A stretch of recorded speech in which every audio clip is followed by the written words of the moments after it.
Hello guys, today I'm going to talk about the topic GDP. GDP stands for Gross Domestic Product. GDP is an instrument. For example, you can say centimeter. Centimeter is an instrument to measure the length. In the same way, GDP is also an instrument to measure the country's economy. It measures the health and strength of a country's economy.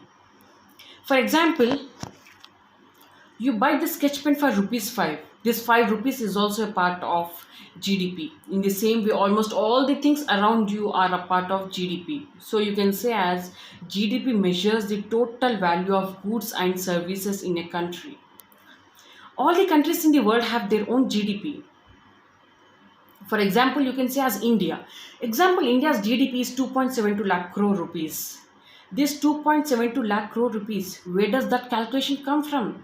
There are many ways to calculate GDP, but the most used formula is GDP is equals to consumption plus investments plus government spendings plus net exports. Let's break it down. Consumption. It is another way of consumer spending. It calculates all the physical goods and services. When it comes to physical goods, you can take it as buying a phone, buying a sketch pen, and for when it comes to services, you can take it as haircut and delivery charges, etc. In the developed countries like UK and US, their half of the GDP comes from this consumer spending. And when it comes to investments is what the country's businesses are spending on their lands and buildings and their machinery, etc. And most of the countries, in many countries, the most of their GDP comes from home loans. When it comes to government spendings, it is the money which the local governments, state governments, and also national governments of a country spend on building roads, constructing roads, and educational purposes, and also for defense purposes. Well, these services depends on the country's governments, because it depends on what priorities they give to their people are much good. It depends on what particular countries providing as the best service to their best to their country.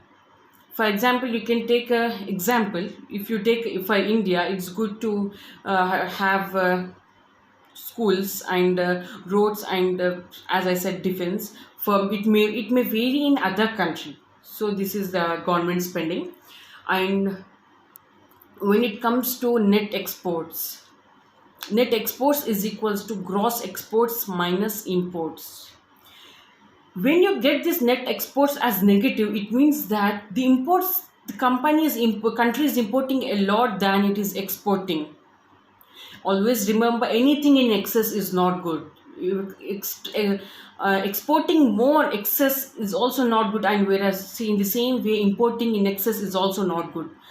Normally, exports should be greater than imports. But suppose you can say as in India, if onion rates are very huge, and in that case in that case also the country is exporting its onions is not good. In that way, the government bans the further things to export. So excess exports is also not good. And when the GDP is normally contracts and expands. If the GDP is healthy, then if the economy is healthy, then the GDP expands. If the economy is unhealthy, then the GDP contracts. It's like saying as it decreases when it compares to its previous year. When if it's calculated quarterly, if the quarterly two times in 2 quarters, if the GDP is negative, it means that country is in recession period. Normally, most of the in US, it is so many economists says that It says that it is a period of recession, it does not mean it is a period of recession came only from these two periods. It may be from the last periods also. It might be its effect has started from the last periods also.